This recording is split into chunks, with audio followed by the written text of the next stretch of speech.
Prends tout le temps que tu veux. En Afrique, on ne marche pas avec la montre, même pas avec le calendrier, donc c'est... Et je suis en train de travailler dans une église de village où les gens ont tout le temps que tu veux et souvent, Joy est un peu moins patient que moi. Enfin, désolé. Mais que quand ça arrive à 3 heures, et surtout c'est souvent dans une langue que nous ne comprenons pas, elle commence à dire, tu peux leur dire que c'est l'heure. Ils ne connaissent pas l'heure, donc c'est... Mais bon, je vais être le plus gentil possible avec vous. Si vous voulez bien tourner dans la Bible, dans Jonas chapitre 4.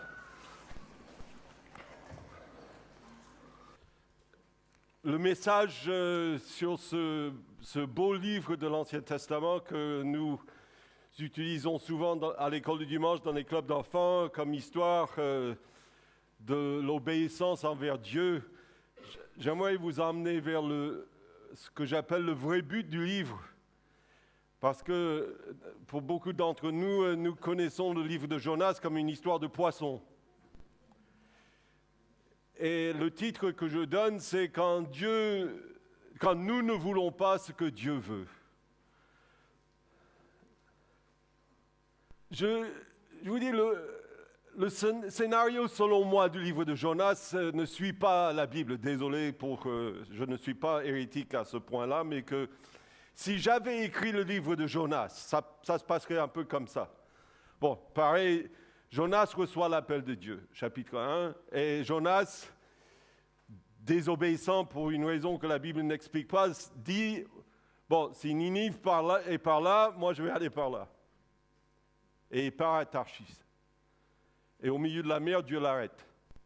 Il dit, tu vas à Ninive. Et Jonas dit, non, je vais à Tarsis. Et finalement, au milieu des marins qui ne croient pas en Dieu, Jonas est obligé de leur dire que moi, je fuis loin de la face de Dieu. Les marins jettent Jonas à la mer pour sauver leur vie. Et Dieu les sauve aussi, apparemment, parce qu'à la fin du chapitre 1, les marins donnent une offrande à Dieu et glorifient l'Éternel. Et Jonas dit, bon, au moins je vais mourir, je ne vais pas aller à Ninive. Et le chapitre 2, Dieu envoie un poisson pour sauver Jonas. Et Jonas passe 3 jours un peu misérables au ventre d'un gros poisson. Et il prie. Et finalement, à la fin de sa prière, Jonas dit, bon, d'accord, je vais accomplir mon vœu. Et il dit une phrase que j'ai toujours pensé était le verset clé du livre qui est « Le salut appartient à l'Éternel ». Mais quand on lit le contexte du livre, Jonas dit en fait, Dieu sauve qui il veut. Hein. Moi, je n'ai pas de choix. Je n'ai pas de mot à dire. Je voulais aller à Tarsis, Dieu m'envoie à Ninive, Dieu envoie un poisson, je vais à Ninive. Je ne veux pas aller à Ninive, mais je vais à Ninive. Parce que le salut appartient à l'Éternel et pas à moi. Et le chapitre 3, Jonas prêche un message qui en hébreu est 5 mots. Français, je crois que c'est 6 mots. Et son message, c'est « Dieu va détruire Ninive dans 40 jours ». On n'appelle pas ça la bonne nouvelle dans les cours d'évangélisation, c'est plutôt la mauvaise nouvelle. Mais Jonas n'ajoute pas à ça la bonne nouvelle. Il dit, 40 jours, Dieu va détruire Ninive. Et qu'est-ce qui se passe? Dieu sauve Ninive. Le peuple se repent, le peuple se prosterne devant Dieu. Et à la fin du chapitre 3, toute la ville est sauvée. Et encore, dans mon scénario, on n'a pas besoin de chapitre 4. On peut terminer le livre là en faisant un grand wouh! Gloire à Dieu. Jonas a accompli son vœu, Dieu a accompli son plan, Ninive est sauvée, rentrons à la maison, annoncer à tout Israël que le peuple assyrien est venu à l'Éternel. Mais Dieu n'a pas voulu ainsi parce que le livre de Jonas a un chapitre 4.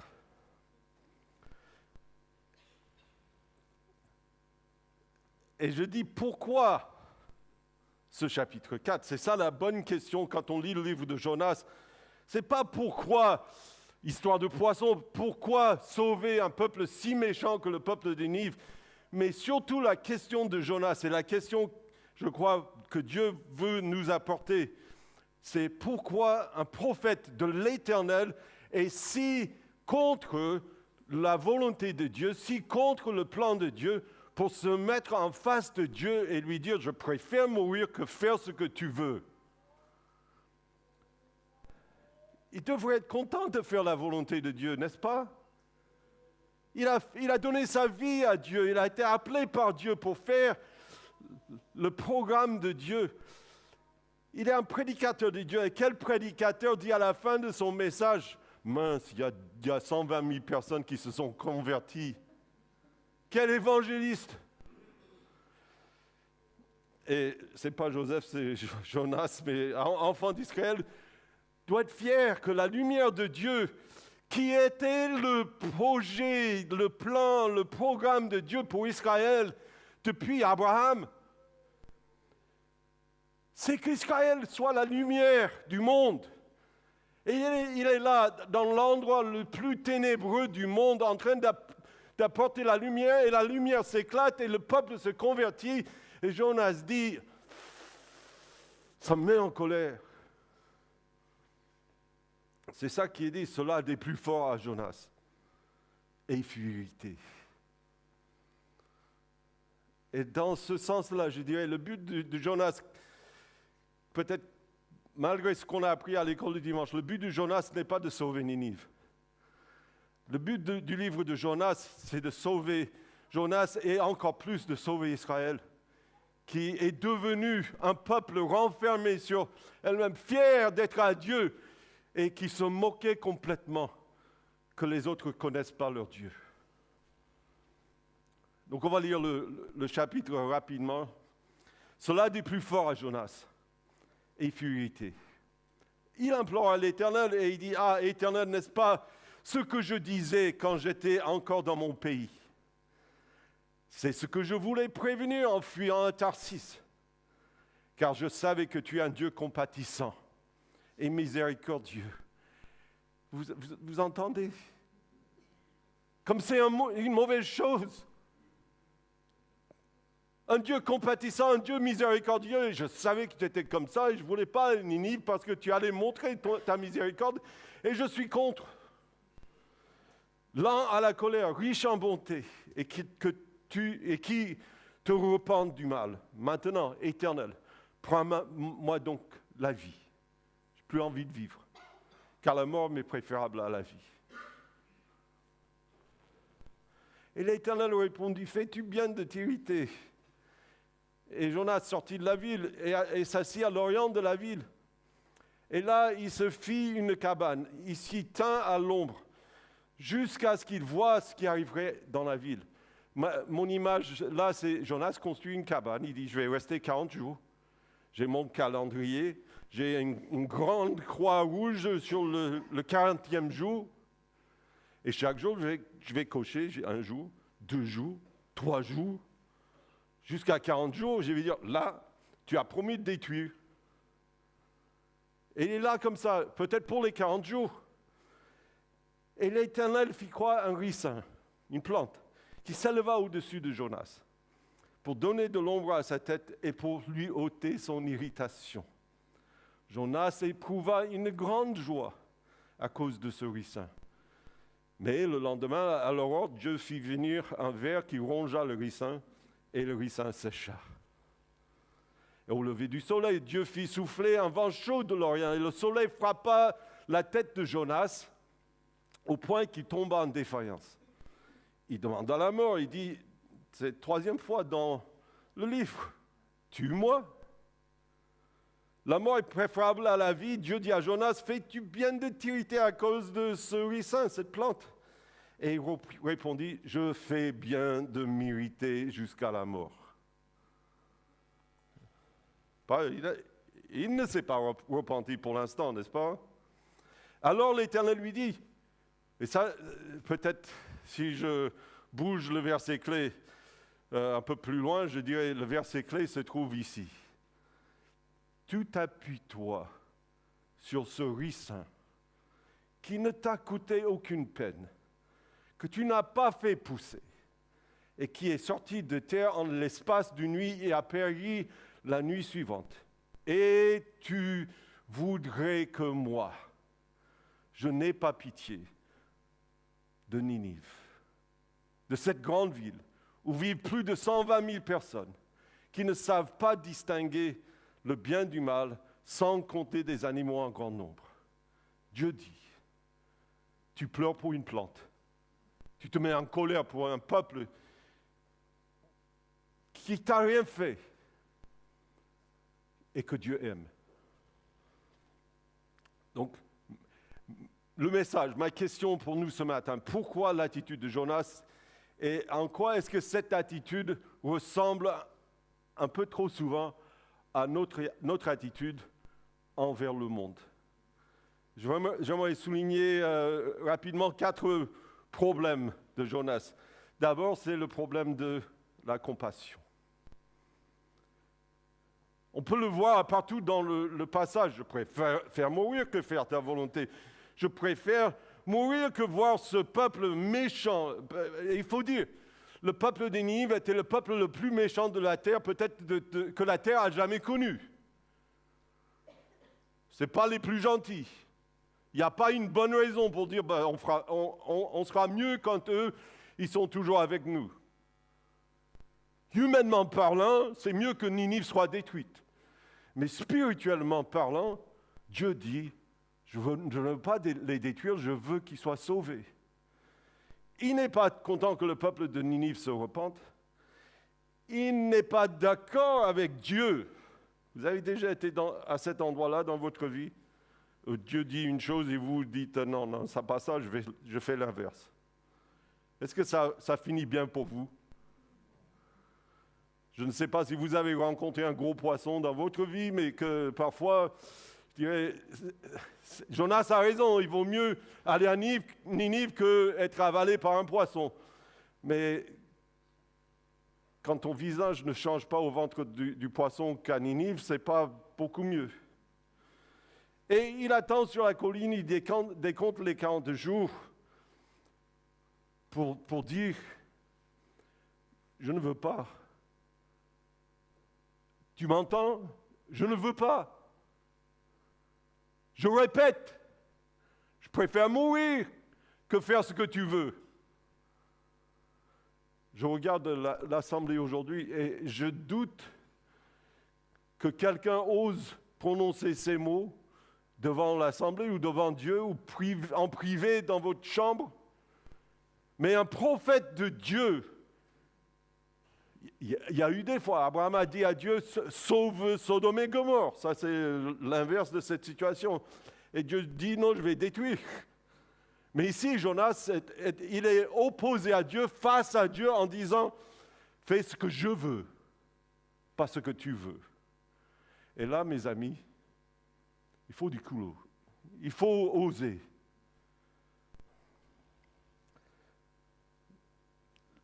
La grande image de ce livre, de ce chapitre, c'est Jonas avec la plante en train de mourir, en train de pleurer, disant à Dieu, bon, j'allais rester 40 jours, mais tue-moi maintenant, parce que je ne peux pas faire les 40 jours, parce qu'il n'y a pas l'ombre, il n'y a pas l'eau.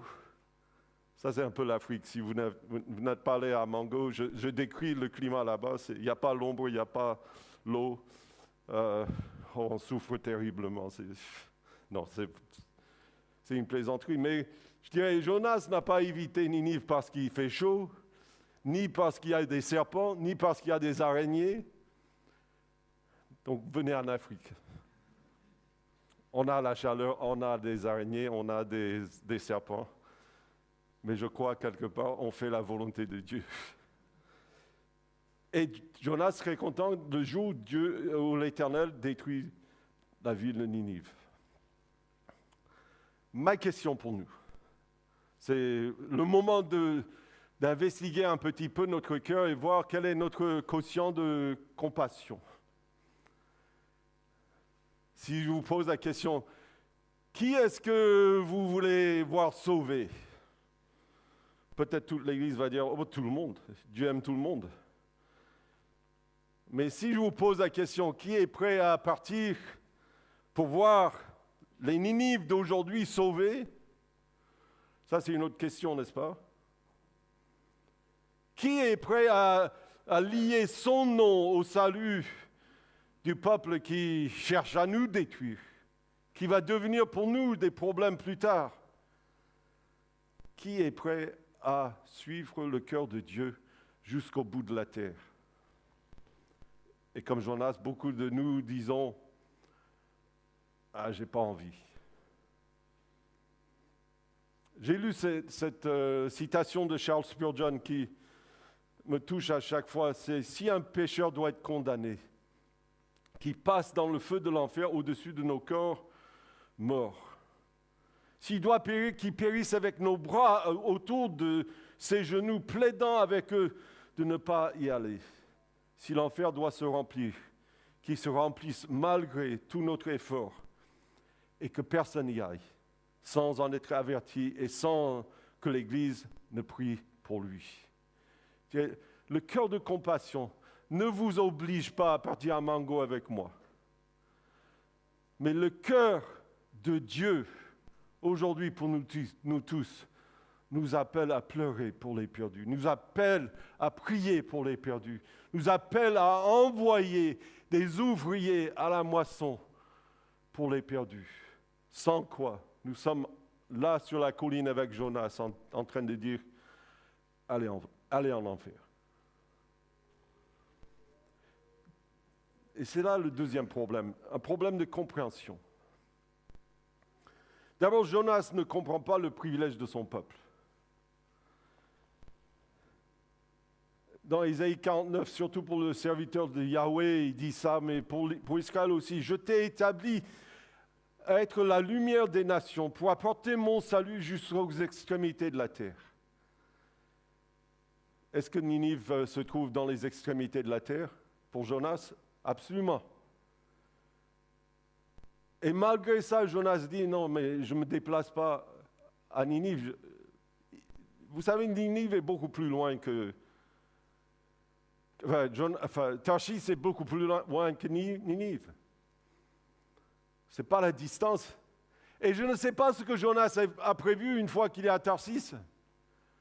Est-ce qu'il va arrêter d'être prophète ou est-ce qu'il va aller là-bas prêcher quelque chose? J'en sais rien.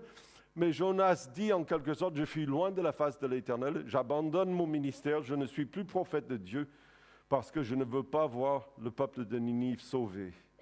Je ne veux pas être à la lumière pour cette nation. Et Jonas ne comprend pas le plan de Dieu qui a été donné à son père et notre père à nous tous, Abraham. Dans Genèse chapitre 3, versets 1 à 3, Dieu donne une promesse incroyable au peuple d'Israël. Par Abraham, il dit, je ferai de toi une grande nation. Je te bénirai au-dessus de toutes les nations. Et puis à la fin, je ferai de toi une bénédiction à toutes les nations.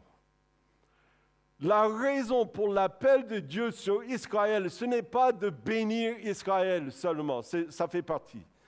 Mais la raison, c'est en étant béni par Dieu qu'ils deviennent une bénédiction pour toutes les nations.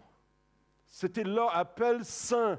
La raison d'être pour ce peuple d'Israël, c'est de devenir une bénédiction à toutes les nations, y compris Ninive. Et puis, Jonas n'a pas compris le péril de Ninive. Ce peuple, sans la parole de Dieu, allait mourir pour l'éternité si personne ne leur annonce la bonne nouvelle. Je vous dis, il y a beaucoup de raisons que je pourrais citer pourquoi un homme de 60 ans part en Afrique pour la première fois. Mais parmi eux, il y a cette réalité que nous sommes allés dans une région, vers un peuple qui n'a jamais connu l'Évangile, qui n'a jamais cherché à connaître l'Évangile. Le peuple Tchogosi, 98% musulmans, fermé non seulement à l'Évangile, fermé à tous les autres peuples du Togo. Et quelque part, on a entendu l'appel de Dieu qui est, même pour Jonas, c'est un peuple que j'aime, c'est un peuple que je veux sauver. Et que je me suis dit, je ne dis pas sans moi, mais sans nous, sans l'Église de Jésus-Christ, ce peuple est perdu pour l'éternité. Jonas dit en quelque sorte à Dieu, ça m'est égal. Et je ne sais pas si l'Église de Jésus-Christ peut regarder Dieu aujourd'hui en face et dire que les gens soient perdus pour l'éternité, ça m'est égal. Problème de compassion, problème de compréhension, il y a un problème de colère. Je vais vous dire, je ne comprends pas la colère de Jonas très bien dans ce livre, mais quoique Ninive est pire qu'Israël, si je prenais le temps, on pourrait regarder la période de Jonas. C'est une période de grande prospérité en Israël. Sous le règne de Jéroboam II, les frontières sont élargies, le peuple vit une grande prospérité, ils sont en train de dire Dieu nous bénit. Et la Bible, par les prophètes, et peut-être la moitié des petits prophètes viennent de cette période, ce que les prophètes sont en train de dire, mais Dieu vous bénit matériellement. Mais vous êtes loin de Dieu moralement, vous êtes loin de Dieu spirituellement, vous vivez dans l'idolâtrie, dans l'immoralité, et vous dites, mais la preuve que Dieu nous aime, c'est parce qu'on a beaucoup de choses dans nos frigos, beaucoup de choses dans nos cuisines, on a beaucoup de choses dans nos maisons. Bien évidemment, on n'a pas besoin de changer de comportement parce que Dieu nous a bénis. À quel moment est-ce que l'appel de Dieu de vivre la sainteté va nous changer assez pour nous emmener vers Dieu et ensuite vers le monde?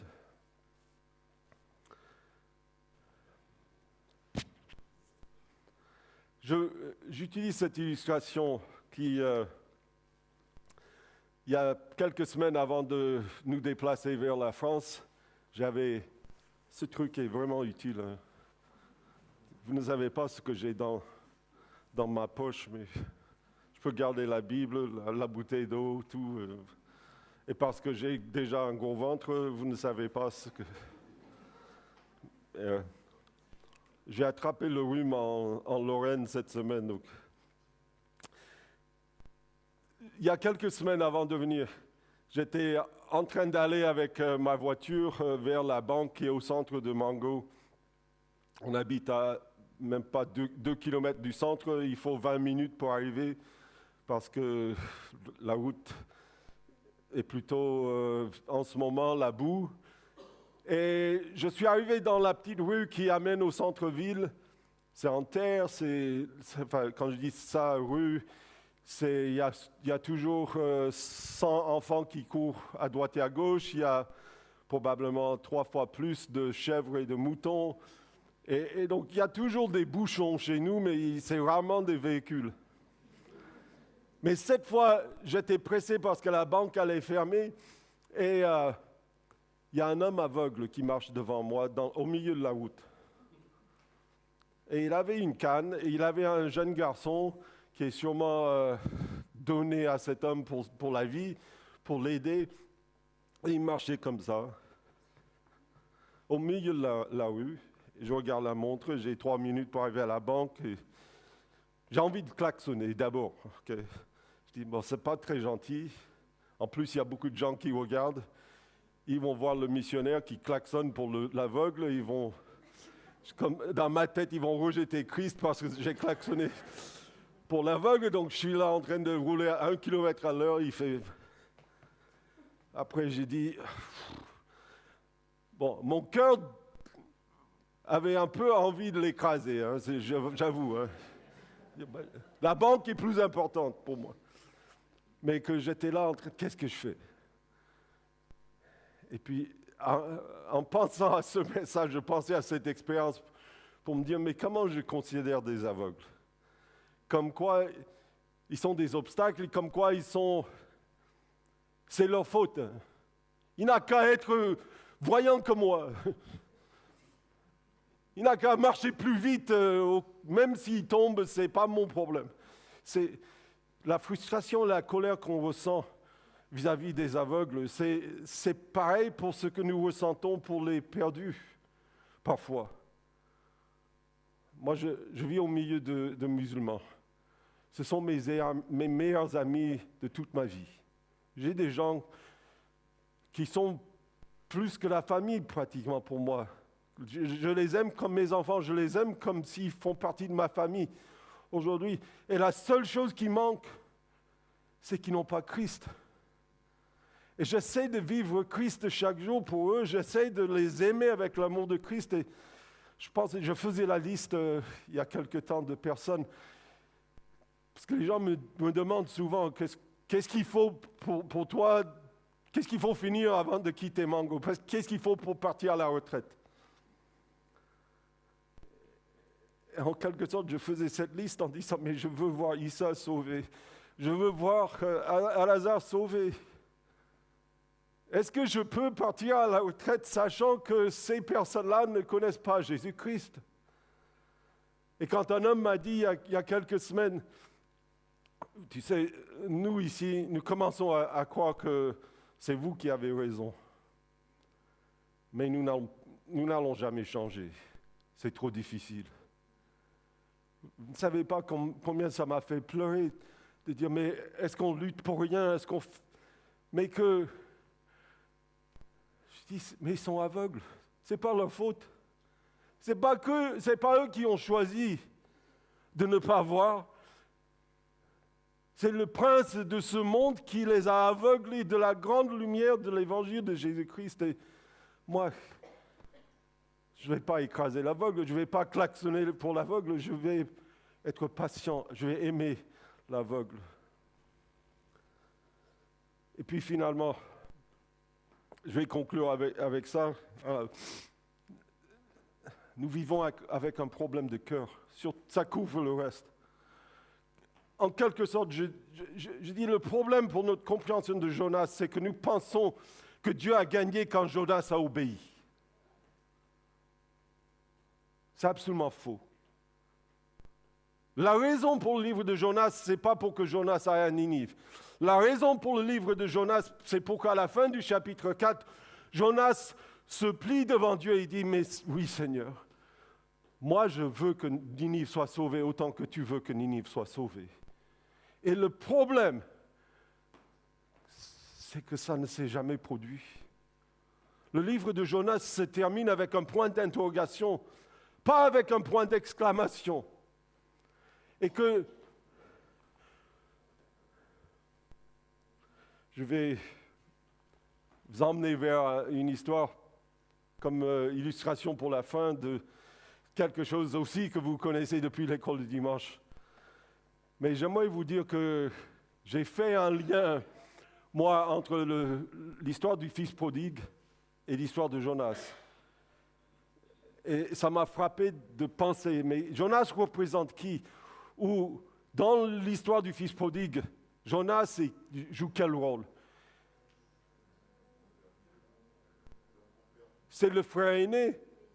C'est celui qui est en dehors, en train de regarder le père qui reçoit le fils prodigue, qui fait la fête, qui tue le veau gras, qui dit « Venez, mon fils qui était perdu », que tout le monde disait « Abandonne-le, oublie-le », et le père n'a jamais oublié. Le jour où il voit le fils qui arrive, il court vers lui, et le fils cherche à dire « Mais je vais travailler pour toi, je vais être ton esclave », et le père dit « Oublie tout ça, tu es mon fils qui est mort est revenu à la vie ».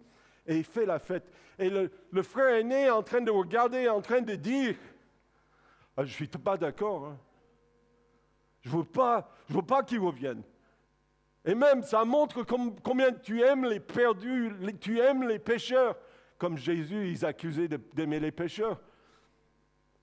Tu aimes les pécheurs et tu ne m'as pas aimé avec cet amour-là. Ça, c'est Jonas. Et c'est peut-être nous qui regardons le plan de Dieu. Et je dirais, le plan de Dieu, c'est que l'Église de Jésus-Christ se lève. L'Église de Jésus-Christ s'en aille vers le monde, autant que possible, ou bien envoie vers le monde, afin que le monde connaisse l'amour de Jésus-Christ, afin que le monde déclare la gloire de Dieu partout où ils vivent, et que le monde, avec nous, se joigne à nous pour chanter la louange du Dieu qui sauve, du Dieu à qui appartient le salut. Donc, ma question, est-ce que vous avez un peu de Jonas dans le cœur? Ou est-ce que vous avez plutôt un cœur entièrement pour Dieu qui dit, Dieu, je ne comprends pas toujours ce que tu veux, mais je veux ce que tu veux. J'espère que ça c'est notre cœur aujourd'hui. Et que chacun puisse partir aujourd'hui en disant, Seigneur, moi je veux ce que tu veux. Priez avec moi.